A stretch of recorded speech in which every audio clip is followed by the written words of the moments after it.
Under-Secretary General Vladimir Voronkov, Excellencies, dear friends and colleagues, ladies and gentlemen.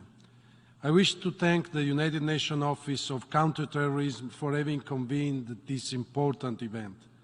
During this year, PAM has participated in several meetings regarding the victims of terrorism, including co-organizing a major conference in the Italian Parliament together with the UNOCT, the Osce PA, the African Parliamentary Union and the Shura Council of Qatar.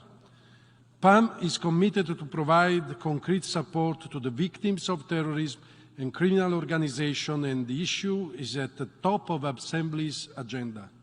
In this regard, I refer that many PAM resolutions containing legislative and policy recommendations in order to harmonize legislation and effectively synchronize parliamentary efforts with the global counter-terrorism strategy and international instruments to support the victims of terrorism.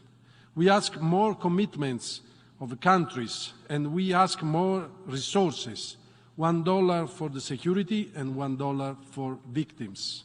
First and foremost, I wish to recall the UN Model Legislative Provision for the Victims of Terrorism, document which PAM had the honor to substantially contribute to during the consultation phase.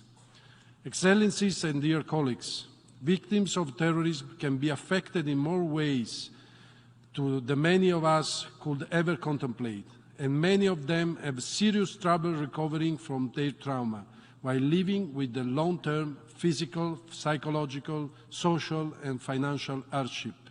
Today we stand up for those who have been affected by terrorism, to support their right to heal, to live with dignity, to have their voice heard, their needs met, and their rights protected through the implementation of a long-term and multidimensional support initiatives with a human rights-based approach.